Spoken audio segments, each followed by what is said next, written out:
The rattling of windows was what finally woke Darcy Lawson from her restless sleep, her body jerking upright as thunder crashed overhead with enough force to shake the small homestead.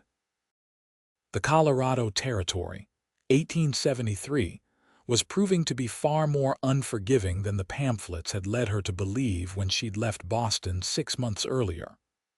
"Thomas," she called out, but her voice was swallowed by the howling wind that seemed determined to tear her home apart. Her husband had gone to secure the livestock before the storm hit its peak, promising he'd return quickly.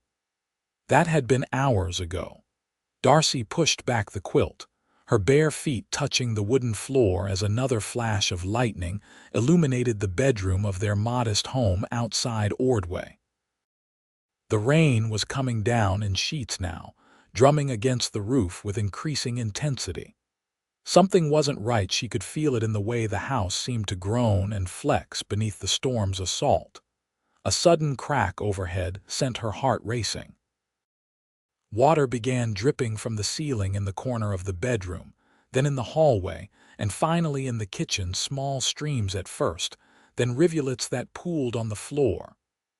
"Thomas," she called again, wrapping a shawl around her nightdress as she moved to the door. The wind nearly knocked her backward when she opened it, peering out into the pitch-black night illuminated only by sporadic flashes of lightning. The rain stung her face as she stepped onto the porch, shielding her eyes and calling her husband's name. Her gaze fell on the barn, where a lantern still flickered dimly through the windows. Relief flooded through her as she prepared to dash across the yard, only to freeze at the sight of their prized stallion, Thunder, running loose and panicked near the property line. No rider in sight. Something was terribly wrong. Thomas would never leave Thunder unsecured, especially during a storm of this magnitude. Darcy's heart hammered in her chest as she gathered her courage and rushed through the downpour toward the barn, mud sucking at her feet with every step. The barn door hung askew, torn partially from its hinges by the wind. Inside, the other animals shifted nervously in their stalls, but of Thomas there was no sign. "Thomas," she called again, her voice breaking as she moved to the back of the barn where they kept the tools and feed. Nothing seemed disturbed, but the back door stood wide open, swinging wildly in the wind. A terrible fear gripped her as she moved toward the open door. The ravine behind their property had been dry for months, but after hours of heavy rainfall, she could hear the rush of water where there should be none. Darcy clutched her lantern tighter, stepping out into the rain once more, the wind whipping her nightdress around her legs as she approached the ravine's edge. Lightning flashed, illuminating the surging torrent below, and the still form caught against a fallen tree halfway down the embankment. "Thomas!" Darcy screamed, recognizing her husband's denim shirt. She scrambled down the muddy slope, slipping and sliding as she fought to reach him, but another crack of lightning revealed what she feared most: his body, unnaturally still, face down in the rising water. What happened next was a blur of frantic attempts and desperate prayers. Somehow, she managed to pull his body from the floodwater, to drag him up the embankment despite the mud and rain working against her. But it was too late. Thomas Lawson, her partner of 3 years, the man who had convinced her that life in the Colorado Territory would be their grand adventure, was gone, his neck broken from what appeared to be a fall down the ravine. The storm raged on, uncaring of her grief as Darcy somehow found the strength to bring Thomas's body to the barn, unable to leave him in the rain. She covered him with a horse blanket, her hands trembling uncontrollably, her mind unable to process that the future they had planned together had vanished in a single terrible moment. Dawn broke with merciful calm, the storm having spent its fury overnight. Darcy sat beside her husband's body, hollow-eyed and numb, her nightdress still damp and mud-caked. The roof of their home had partially collapsed. Water pooled on the floors, and debris from neighboring farms was scattered across their property. Thunder, thankfully, had returned to graze near the damaged barn as if nothing had happened.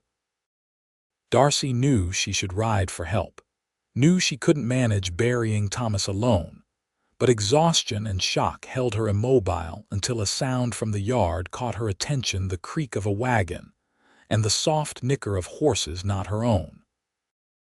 Gathering what little strength remained, she rose and stepped out of the barn, shielding her eyes against the morning sun.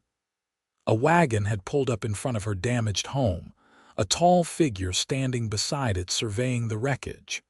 "Hello," she called, her voice hoarse from crying. The man turned quickly, surprise evident on his weather-worn face. He removed his hat immediately, revealing dark hair streaked with premature silver at the temples. "Madam," he said, his deep voice carrying across the yard. "Didn't expect anyone to be here after seeing the state of things." "Name's Drake Saunders. I was passing through to Ordway when I saw your roof. Are you all right?" Darcy opened her mouth to respond, but instead of words, a sob escaped. The reality of her situation, widowed, alone, her home damaged beyond her ability to repair, crashed over her like a second storm. Her knees buckled, and she might have collapsed had the stranger not crossed the distance between them with surprising speed, catching her arms to steady her. "My husband," she managed, gesturing weakly toward the barn. "The storm. He fell. I couldn't save him." Understanding dawned in Drake's eyes, clear blue eyes that seemed somehow too gentle for his otherwise rugged appearance. Without a word, he guided her to sit on a nearby crate, then disappeared into the barn. When he emerged minutes later, his expression was grim but composed. "Mrs. Lawson," she supplied. "Darcy Lawson. Mrs. Lawson, I'm mighty sorry for your loss. If you'll allow it, I'd like to help. First with—" He glanced toward the barn, his meaning clear. "And then with securing your property before the next storm rolls in." Darcy looked up at this stranger, this cowboy who had appeared like some divine intervention when she needed help most desperately. In Boston, she would never have trusted a man she'd just met, but this wasn't Boston, and she had no one else to turn to. "Why would you help me?" she asked, her voice barely above a whisper. Drake Saunders settled his hat back on his head, his gaze steady as he looked down at her. "Because it's the right thing to do, Mrs. Lawson, and out here, that's reason enough." The next 3 days passed in a fog of grief and activity. Drake Saunders proved to be as good as his word, first helping Darcy transport Thomas's body to Ordway, where the local minister arranged a simple but dignified burial. Several townsfolk attended. Though Darcy knew none of them well, she and Thomas had kept mostly to themselves since arriving in Colorado. Sheriff Morgan insisted on asking questions about Thomas's death, but seemed satisfied when Darcy explained the circumstances. "Bad business, losing a man to a storm like that," he'd said, patting her hand awkwardly.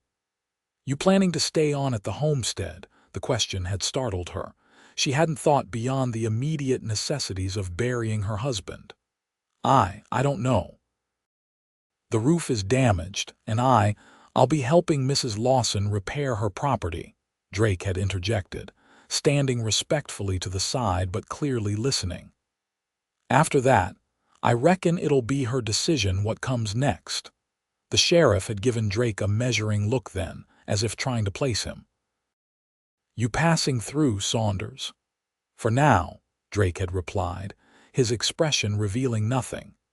Now, as they returned to the homestead, Darcy found herself studying the man who had so unexpectedly become her salvation. Drake Saunders was tall and broad-shouldered, with the lean, muscular build of a man who spent his life working outdoors. His face was tanned and weathered, with lines at the corners of his eyes that deepened when he smiled, which wasn't often. But when it happened, transformed his serious demeanor entirely. He wasn't forthcoming about his past, but from snippets of conversation, Darcy had gathered he'd spent years driving cattle in Texas before drifting north. He handled horses with a natural ease that spoke of a lifetime around them, and though he carried a revolver holstered at his hip like most men in the territory, she'd never seen him touch it. "We should assess the roof damage properly," Drake said as they approached the house. "From what I could see, the southwest corner took the worst of it." Darcy nodded, clutching her black mourning shawl tighter around her shoulders. "I don't have much money," she admitted. "Thomas put everything we had into purchasing the land and livestock." Drake tied the wagon horses to the hitching post and turned to her. "Don't worry about payment, Mrs. Lawson. I've got some savings, and lumber isn't as dear out here as it is back east." "I can't accept charity," she protested, despite knowing she had few alternatives. A ghost of a smile touched his lips. "Not charity. Consider it an investment. This is good land, and I suspect you're not the type to give up easily." His assessment surprised her. They'd known each other only 3 days, yet he seemed to understand something about her character that she herself was only beginning to recognize, that, beneath her grief, was a stubborn determination not to be defeated by circumstances. "You're right," she said after a moment. "I won't give up easily, but I insist on repaying you somehow." "A few decent meals while I work would be payment enough," he replied. "Trail cooking gets tiresome after a while." Darcy found herself smiling for the first time since Thomas's death. "That I can manage." Over the next week, Drake worked tirelessly on repairing the roof. He rode into Ordway for supplies, returning with lumber, tools, and provisions. Each morning, he'd be up before dawn, working until the light failed, stopping only for the meals Darcy prepared. For her part, Darcy focused on salvaging what she could inside the house. Water damage had ruined much of their furniture and many of her personal belongings, but she discovered an unexpected resilience within herself as she sorted, cleaned, and dried what remained. The evenings found them sharing quiet meals at the kitchen table, conversation initially stilted but gradually becoming more comfortable. Drake, she learned, had fought for the Union in the war, though he spoke little of those years. Afterward, he drifted west, working ranches from Texas to Montana. "What brought you to Colorado?" she asked one evening as they shared a simple stew. Drake's spoon paused midway to his mouth, and something crossed his features, a shadow that vanished almost as quickly as it appeared. "Change of scenery," he said finally. "And you? What made a Boston lady choose Ordway?" Darcy sighed, looking down at her bowl. "Thomas had grand ideas about building something of our own away from my family's influence. My father was, quite controlling. He never approved of Thomas. Because he wanted to be a farmer. Because Thomas worked for my father as a clerk and dared to fall in love with the boss's daughter." She smiled sadly at the memory. "We caused quite the scandal when we eloped. Brave of you both," Drake commented, "or foolish." She set down her spoon. "Thomas wasn't prepared for how difficult farming would be. Neither of us was, but he was so determined to prove my father wrong." Drake studied her face for a moment. "And now that he's gone, will you return to Boston?" The question had haunted her all week. "No," she said, surprising herself with the certainty in her voice. "I won't give my father the satisfaction of saying I told you so. Besides, this land is mine now. Perhaps the only thing that truly is." Drake nodded, a look of approval in his eyes. "The roof should be finished tomorrow. After that, I can help with the barn doors before I move on." A strange pang of disappointment shot through Darcy at the mention of his departure. Drake Saunders had become a steadying presence in her chaotic world, and the thought of facing her uncertain future alone was suddenly terrifying. "You're leaving soon, then?" she asked, trying to keep her voice neutral. "Got no reason to stay," he replied, though something in his tone suggested the words cost him effort. Darcy looked away, afraid her expression might reveal too much. "Of course. You've already done far more than could be expected of a passing stranger." Later that night, as she lay in bed listening to the unfamiliar creaking of the new roof sections, Darcy acknowledged to herself that her feelings for Drake Saunders had become complicated. Guilt immediately followed the realization Thomas was barely in his grave, and here she was, developing an attachment to another man. Yet the attachment felt less like betrayal, and more like survival, like her heart, recognizing what her mind needed before she could articulate it herself. Drake represented not just physical help, but emotional stability in a moment when her world had collapsed. Morning brought clear skies, and the sound of hammering as Drake worked to finish the last section of roof. Darcy busied herself with breakfast preparations, determined to show her gratitude through the care she took with the meal. She'd traded eggs with a neighboring farm for coffee, a luxury she knew Drake appreciated. She was just setting the table when an unfamiliar voice called from outside. Wiping her hands on her apron, she moved to the door to find a man on horseback, middle-aged, well-dressed, with a stern expression that softened slightly when he saw her. "Mrs. Lawson?" he asked, removing his hat. "I'm Harold Winters from the bank in Ordway. May I have a word?" Darcy's stomach tightened with apprehension. "Of course, Mr. Winters. Would you like to come inside?" The banker dismounted, tying his horse before following her into the kitchen. He glanced around at the evidence of repairs, nodding slightly as if approving. "I was sorry to hear about your husband's passing," he began, settling his hat on his knee after taking a seat at the table. "Particularly in light of the business I've come to discuss." "What business is that?"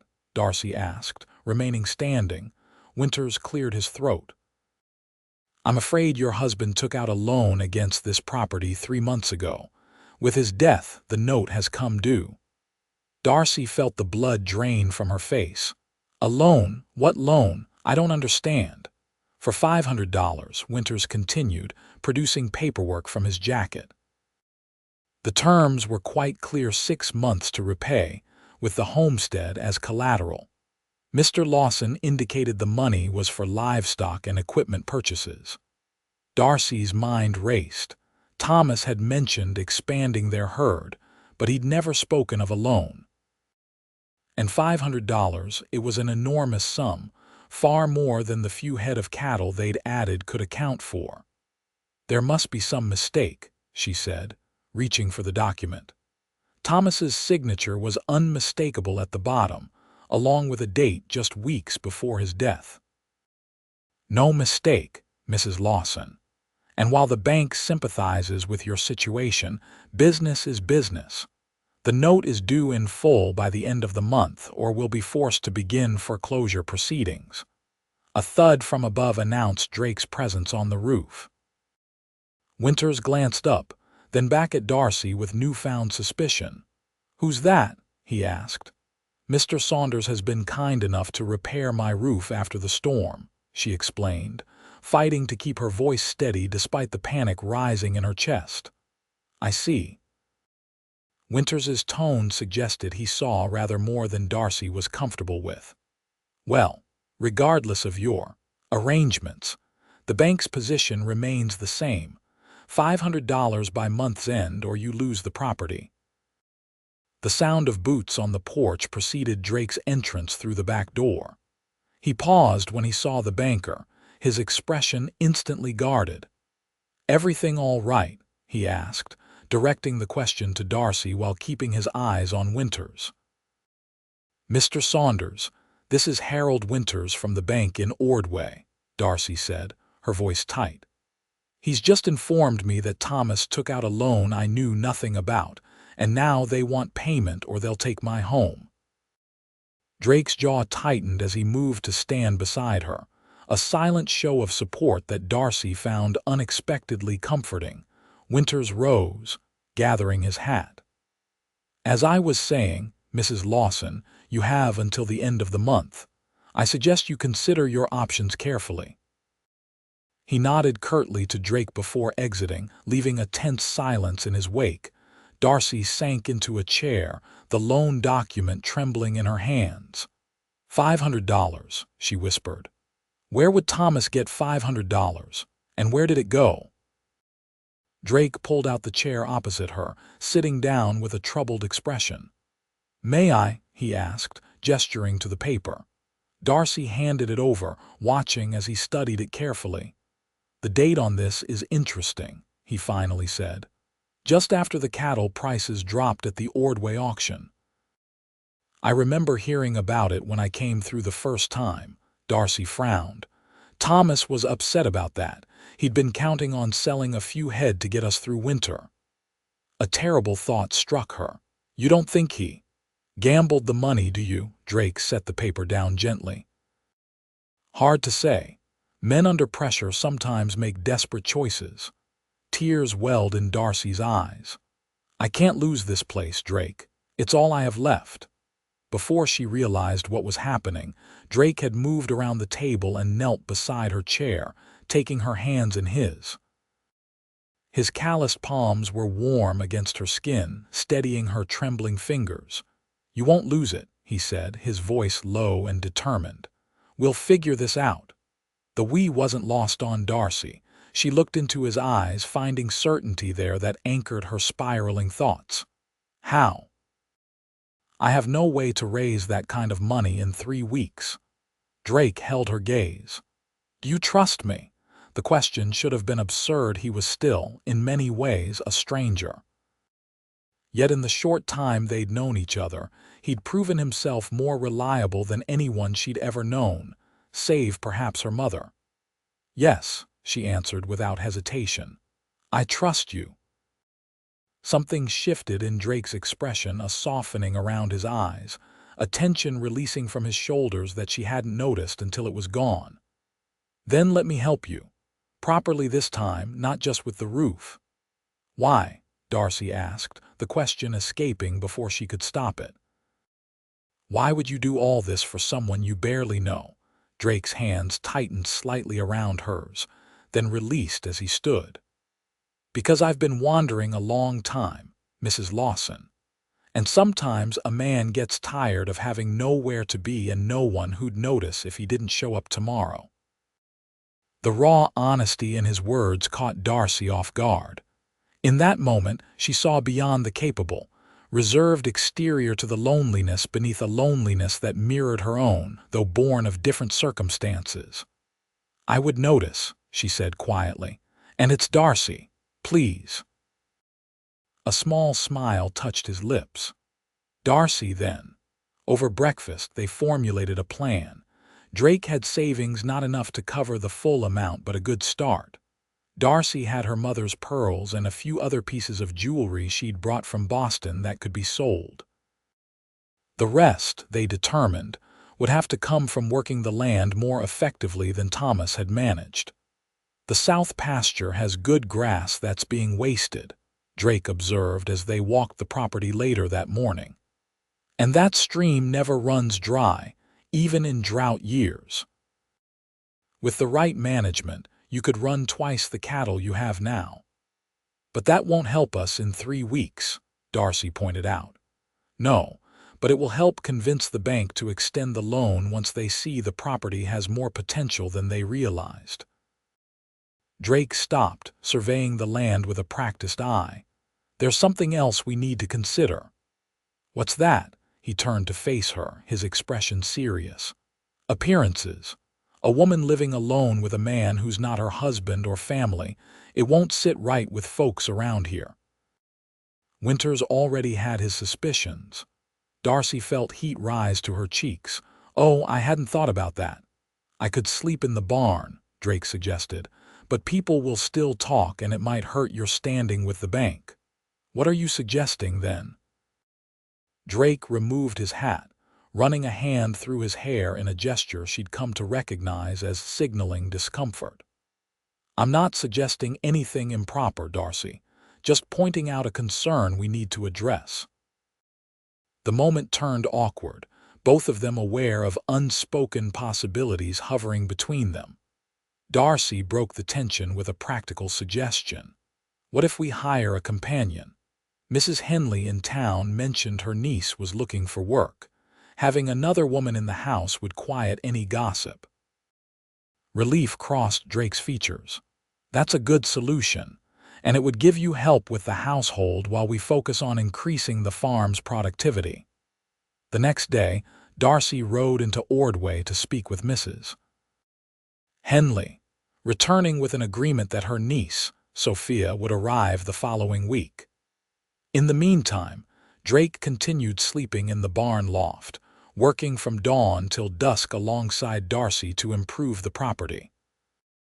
Together they mended fences, cleared irrigation ditches, and repaired the barn doors damaged in the storm. Drake taught Darcy how to properly care for the livestock, showing patience when she struggled and quiet pride when she mastered new skills. "You're a natural with the horses," he commented one evening as they returned from checking the herd. "Most city folks are too tentative around them." Darcy smiled, pleased by the compliment. "I always wanted to learn to ride properly, but my father thought it unsuitable for a lady to do more than perch sideways on a gentle mare in the park." Drake snorted. "No disrespect to your father, but that's nonsense. A woman on her own out here needs to ride as well as any man, better even."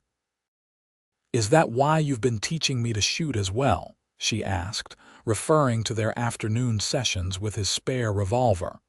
"Partly," he admitted, "though I hope you never need to use those skills." His expression darkened momentarily. "The territory can be dangerous. I'd rest easier knowing you could defend yourself if necessary." The concern in his voice warmed Darcy in ways she wasn't quite ready to examine. Their relationship had developed a comfortable rhythm, partners in saving her farm by day, careful to maintain proper distance by night. Yet she couldn't deny the growing awareness between them, the way her pulse quickened when their hands accidentally touched, or how she sometimes caught him watching her with an intensity that made her breath catch. By the time Sophia arrived, a cheerful, practical girl of 20 who took to farm life with surprising enthusiasm, Darcy and Drake had established a working plan for the property. Drake had ridden to neighboring farms, arranging favorable trades and securing promises of help with the harvest in exchange for future considerations. "Mr. Peterson has agreed to buy any excess hay we can produce," Drake announced one evening as they sat at dinner, Sophia listening attentively. "And the Johnsons will trade labor during harvest for a share of the crop." "That's wonderful," Darcy replied, "but will it be enough to convince the bank?" Drake's expression was confident. "With what we've already gathered from selling your jewelry and my savings, we're only $100 short. If Winters sees the improvements we've made and the arrangements for future income, I believe he'll extend the loan." Sophia looked between them. "If you don't mind my saying, Mrs. Lawson, it seems to me Mr. Saunders has quite a talent for farming for a man who claims to be just a passing cowboy." The observation hung in the air, Drake's eyes meeting Darcy's across the table. It was true, he demonstrated knowledge of crop rotation, livestock management, and land improvement that went beyond what one would expect from a drifter. "I grew up on a farm in Missouri," Drake finally said, his tone suggesting he was sharing something rarely disclosed. "My father taught me everything he knew before I left to fight in the war." "Why did you leave farming for driving cattle?" Darcy asked gently, sensing they were approaching something significant. Drake's fingers tightened around his coffee cup. "When I returned from the war, the farm was gone. My parents had died of fever, and a neighbor had bought the property from the county for back taxes. His voice hardened. Seemed simpler to move on than to fight a battle I couldn't win. The pain beneath his matter-of-fact delivery was palpable. Darcy reached across the table without thinking, covering his hand with hers. "I'm sorry, Drake." He nodded once, acknowledging her sympathy without meeting her eyes. "It was a long time ago." Sophia, displaying a sensitivity that endeared her to Darcy immediately, rose from the table. "I believe I'll turn in early." "Good night, Mrs. Lawson, Mr. Saunders." After she left, silence settled between them, Darcy's hand still resting on Drake's. Finally, he turned his palm upward, their fingers intertwining in a gesture that felt both natural and momentous. "I haven't told that story to anyone in years," he said quietly. "Thank you for trusting me with it," she replied, equally soft. His thumb traced a small circle against her skin. "This place reminds me of home sometimes, the way the light hits the fields in the morning. The smell of the earth after rain." Darcy's heart ached for him, understanding now why he'd thrown himself so completely into saving her farm. "Is that why you've helped me? Because of what you lost?" Drake met her gaze directly. "I started helping because it was the right thing to do. I stayed because—" He paused, seeming to search for words. "Because being here, working this land with you, feels like something I've been looking for without knowing it." The admission hung between them, fraught with implications neither was ready to voice aloud. Darcy was acutely aware of her status as a recent widow, of the impropriety of the feelings developing between them, and yet equally aware that such concerns seemed trivial compared to the connection they'd formed. "When all this is settled with the bank," she said carefully, "what will you do?" Drake's hand tightened briefly around hers. "What would you want me to do?" The question was honest, direct like everything about him. Darcy took a deep breath, knowing her answer would change everything. "I'd want you to stay," she whispered. "Help me build something here, something that's ours." The word "ours" seemed to hang in the air between them. Drake's expression shifted, hope and uncertainty battling across his features. "People would talk," he said, though his tone suggested this concerned him less than it might have weeks earlier. "People always talk," Darcy replied with a small smile. "In Boston, they talked when I married Thomas. In Ordway, they'll talk regardless of what we do." Drake nodded slowly, his eyes never leaving hers. "There would need to be proper arrangements. I wouldn't compromise your reputation." "I know," she said softly. "We have time to figure out the details." He smiled, then a full, genuine smile that transformed his face and sent warmth flooding through her. "Yes," he agreed. "We have time." The following morning, Darcy woke to find Drake already at work in the fields, his figure visible through her bedroom window as he moved with purpose across the land. Watching him, she felt a certainty settle in her chest. Whatever happened with the bank, they would face it together. Sophia proved to be not just a companion but a valuable ally, her practical nature and cheerful energy bringing life back to the household. She took over much of the cooking and cleaning, freeing Darcy to work alongside Drake in preparing the property for the bank's inspection. 2 days before Winters was due to return, disaster struck. Drake had ridden into town for supplies when a sudden commotion from the barn drew Darcy and Sophia from their work. They arrived to find Thunder, Darcy's prized stallion, thrashing in his stall, clearly in distress. "Colic," Sophia diagnosed immediately, rolling up her sleeves. "My uncle lost 3 horses to it last spring. We need to keep him moving and get some medicine in him." For hours, they worked tirelessly, walking Thunder in circles around the yard, administering remedies Sophia recalled from her uncle's experience. By the time Drake returned, they were exhausted, and Thunder was still in danger. "We need the veterinarian from La Junta," Drake said after assessing the situation. "I'll ride out now." "It's nearly dark," Darcy protested. "The road is dangerous at night. If we wait until morning, we might lose him," Drake countered, already preparing to leave. "Thunder is the most valuable animal on this property. We need him healthy to convince the bank of the farm's worth." Darcy knew he was right, but fear clutched at her heart as she watched him ride out, remembering all too vividly how Thomas had left in similar circumstances and never returned. Sophia, sensing her distress, placed a comforting hand on her arm. "Mr. Saunders knows what he's doing," she said gently. "He'll be back with the veterinarian before you know it." The night passed with agonizing slowness. Darcy and Sophia took turns walking Thunder, his condition neither improving nor worsening as the hours crept by. Dawn broke with no sign of Drake, and by mid-morning, Darcy's worry had transformed into full-blown panic.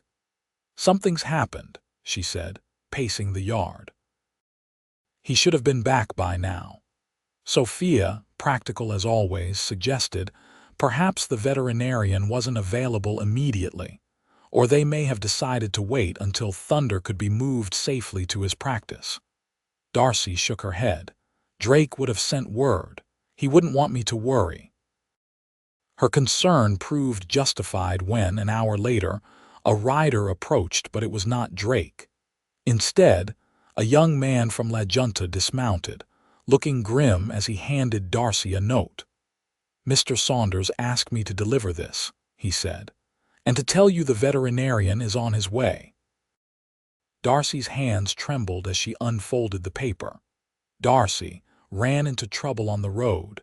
Nothing serious, but I've sustained an injury that needs tending.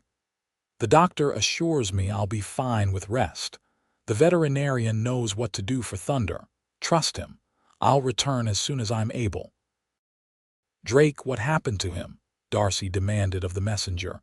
The young man shifted uncomfortably. "Ambush, madam. 3 men tried to rob him on the road. Mr. Saunders fought them off, but took a knife wound to his side in the struggle. Dr. Fisher is tending to him now." Darcy's blood ran cold. "How bad is it? Tell me the truth." "The doctor said he'd live, madam. That's all I know." After the veterinarian arrived to treat Thunder, Darcy made a decision. "Sophia, I'm riding to La Junta. Can you manage here with the veterinarian?" "Of course," Sophia replied without hesitation. "Go to him." The ride to La Junta took nearly 3 hours, Darcy pushing her mare harder than was wise but unable to temper her urgency. She found Drake at the doctor's residence, pale but alert, his torso wrapped in bandages as he sat propped up in bed. His eyes widened when she entered the room. "Darcy, you shouldn't have come." She moved to his bedside, fighting the urge to throw her arms around him. "Did you truly think I wouldn't?" A weak smile touched his lips. "I hoped you'd focus on Thunder and the farm." "The bank, hang the bank," she interrupted, surprising herself with the vehemence in her voice. "You could have been killed." Drake's expression softened. "It would take more than a few roadside thieves to keep me from coming back to you." The words, simple as they were, broke something open inside Darcy. Tears she'd been holding back spilled over as she took his hand, pressing it between both of hers. "Don't you dare do that to me again." "I've already buried one man I cared for. I couldn't bear to bury another." Drake's free hand rose to cup her cheek, thumb brushing away a tear. "Is that what I am to you? A man you care for?" Darcy leaned into his touch, propriety forgotten in the wake of nearly losing him. "You know it's more than that." His eyes held hers, searching. "Say it," he whispered. "I need to hear the words." "I love you," she said, the truth of it washing through her like a cleansing rain. "God help me, Drake Saunders, I love you." The smile that bloomed across his face was worth any scandal, any gossip that might follow. "I love you too, Darcy Lawson.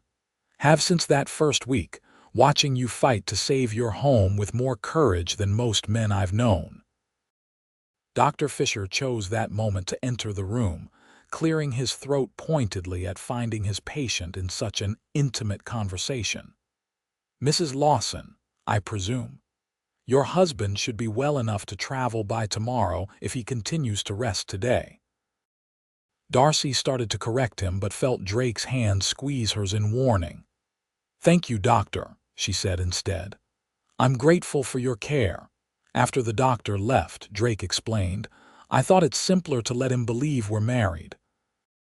Respectable women don't typically visit unmarried men in sick rooms." Darcy laughed softly. "Another compromise to my reputation. We're collecting quite a list." "We could solve that particular problem," Drake suggested, his tone careful but his eyes intent. "If you were willing." "Are you proposing, Mr. Saunders?" Darcy asked, her heart suddenly racing. "Inelegantly, but yes." He shifted, wincing slightly at the movement. "I know it's too soon after Thomas, and I have nothing to offer but myself and whatever skills I can bring to your farm." "If you wanted to wait," Darcy silenced him with a finger to his lips. "Life is too uncertain for waiting. Thomas taught me that. And you're wrong about having nothing to offer. You've given me hope, Drake, a future I can believe in." The next morning, with Drake moving slowly, but insisting he was well enough to travel, they returned to the farm to find Thunder much improved, and Sophia managing admirably in their absence. Harold Winters was due the following day, and despite Drake's injury limiting his ability to help with final preparations, the property looked remarkably different from when the banker had last seen it. Fences were mended, fields were tilled and partially planted, and the barn had been completely repaired. The house itself gleamed with fresh paint on the front porch, a detail Sophia had managed with the help of a neighbor while they were gone. "It looks like a proper home now," Darcy said as they surveyed their work from the yard. Drake's arm slipped around her waist, his touch now permitted by their understanding. "It is a proper home. Our home, if the bank agrees." Winters arrived precisely at noon the next day, his expression guarded as Drake led him on a tour of the property. Darcy waited anxiously on the porch, Sophia beside her providing silent support. "He seems impressed," Sophia whispered as they watched the men examining the south field. "Mr. Saunders is very convincing." Finally, the tour complete, Winters and Drake returned to the house. The banker's face revealed nothing as he addressed Darcy. "Mrs. Lawson, I must say I'm surprised by the improvements to the property. When I was here last, I had serious doubts about its viability." Darcy straightened her spine. "As you can see, Mr. Winters, with proper management this land is quite valuable. We've secured agreements with neighboring farms for cooperative harvesting, arranged the sale of excess hay, and improved the breeding stock." "Yes," Mr. Saunders explained your arrangements in detail. Winters glanced between them, his gaze assessing. "He also mentioned his intention to remain on as your farm manager. Is this correct?" Darcy felt heat rise to her cheeks but met the banker's eyes steadily. "Mr. Saunders and I have come to an agreement about the future of this property, yes." "I see." Winters removed his spectacles, polishing them methodically. "And the matter of the remaining balance on the loan," Drake stepped forward, handing the banker an envelope. $398, Mr. Winters. That, combined with the improvements to the property, should satisfy the bank's concerns about the loan security." Winters counted the money carefully, then nodded. "This is most of what's due. Given the circumstances and the clear improvements to the collateral, I believe the bank will agree to restructure the remaining balance into a new loan with more favorable terms." Relief flooded through Darcy. "Thank you, Mr. Winters." "Don't thank me, Mrs. Lawson. This is a business decision, nothing more." The banker replaced his spectacles. "I'll draw up the new papers and return next week for signatures. In the meantime, I suggest you and Mr. Saunders clarify your arrangement before rumors affect your standing in the community." After Winters departed, Darcy, Drake, and Sophia celebrated their victory with a special dinner. Sophia, intuitive as always, excused herself early, leaving Darcy and Drake alone by the fire. "We did it," Darcy said, wonder in her voice. "We saved the farm." Drake took her hand, his thumb tracing patterns against her palm. "You saved the farm, Darcy. I just helped. We both know that's not true." She leaned against his shoulder, careful of his healing wound. "I couldn't have done this without you." "Perhaps," he conceded. "But you would have found a way. You're stronger than you realize."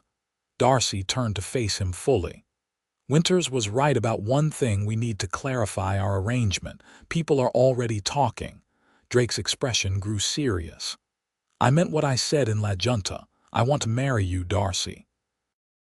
Not just for propriety's sake, but because I can't imagine my life without you in it."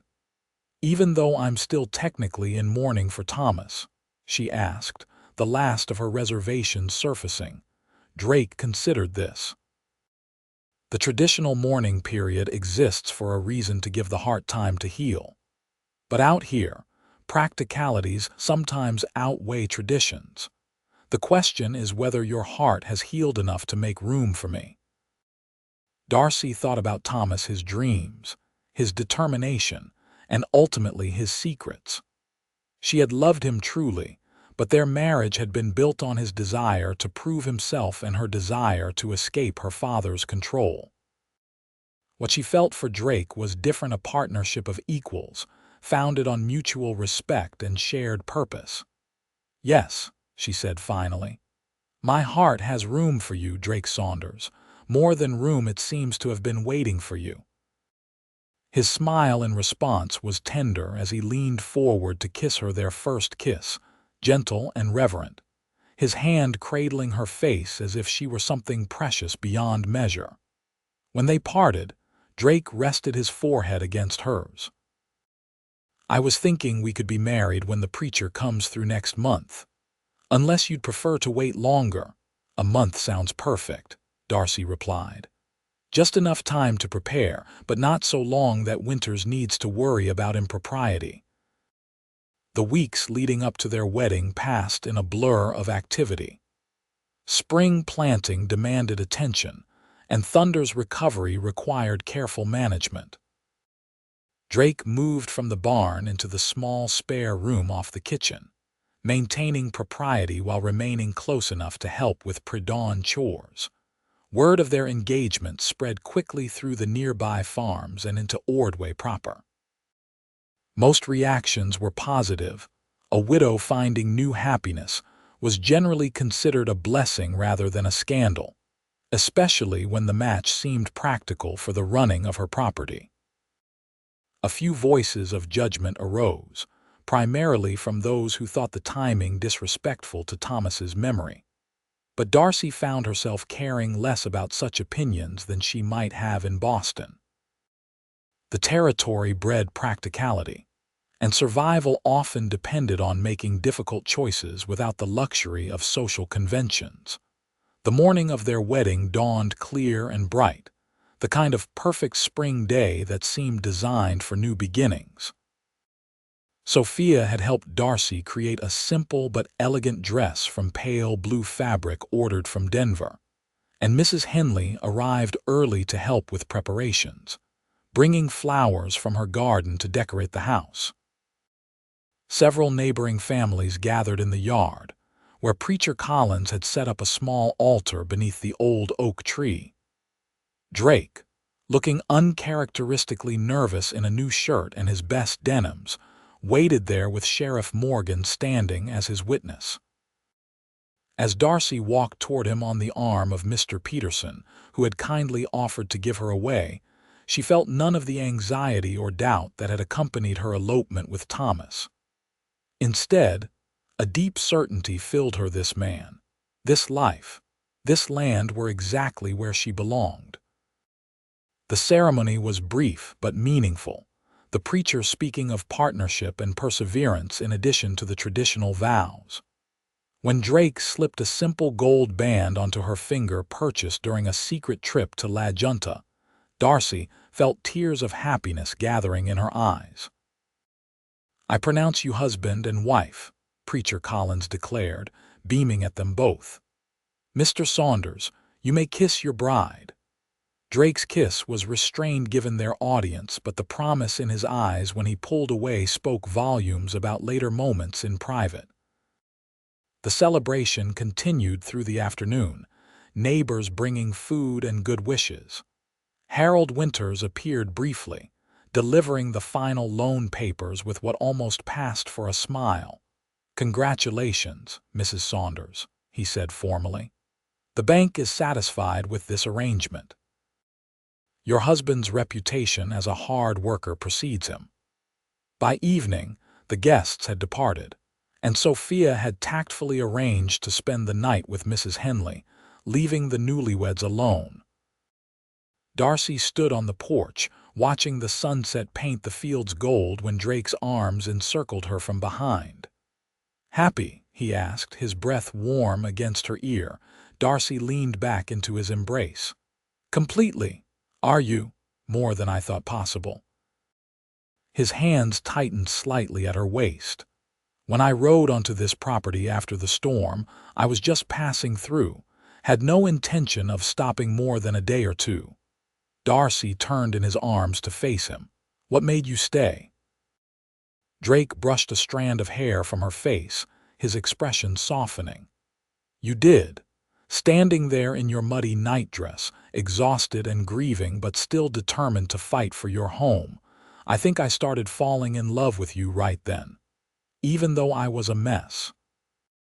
She asked with a small laugh, "Because you were a mess but refused to be defeated by it."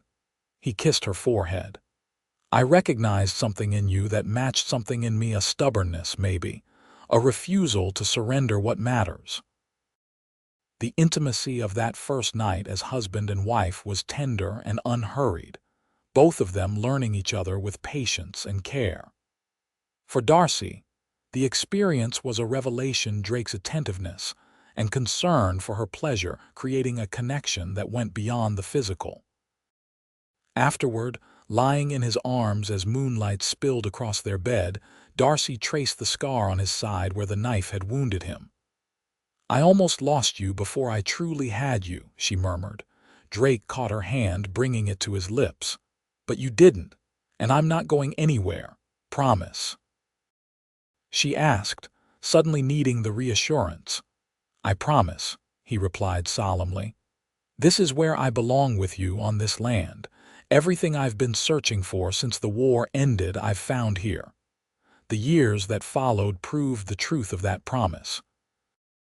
Under their joint care, the farm flourished, expanding gradually as they acquired neighboring parcels when opportunities arose. Drake's knowledge of cattle breeding improved their herd, while Darcy's organizational skills and growing confidence in managing the business aspects ensured their prosperity. Sophia remained with them for 2 years before marrying the blacksmith's son from Ordway, settling nearby and remaining a dear friend. Her place in the household was eventually filled by children, first a son, Thomas Drake, named in honor of both the past and present, and later twin daughters, Elizabeth and Catherine, who inherited their mother's determination and their father's affinity for horses. On their 5th wedding anniversary, as they sat on the porch watching their children play in the yard that had once been damaged by the storm that brought them together, Drake took Darcy's hand in his. "Do you ever think about how different things might have been if I hadn't happened by that morning?" he asked. Darcy considered the question seriously. "Sometimes. I might have lost the farm, returned to Boston in defeat, or perhaps found another way to survive here." She squeezed his hand. "But I'm grateful every day that you did pass by, that you stopped to help a stranger in need." Drake smiled, the years of working outdoors having deepened the lines around his eyes but done nothing to dim the love in them when he looked at her. Not just any stranger.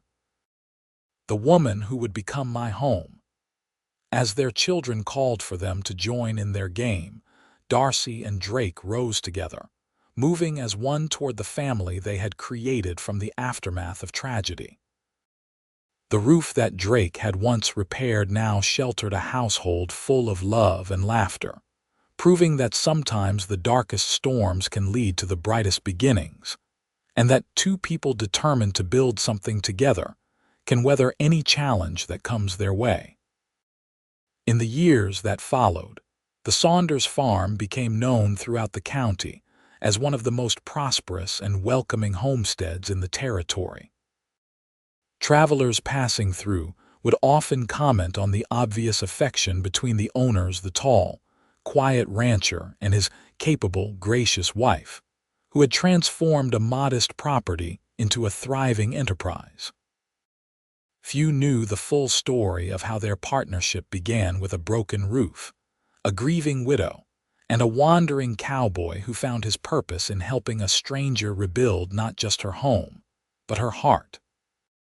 But Darcy and Drake remembered, celebrating each anniversary of that fateful storm with private gratitude for the winds that had blown them together, and the courage they'd found to embrace the unexpected blessing of second chances.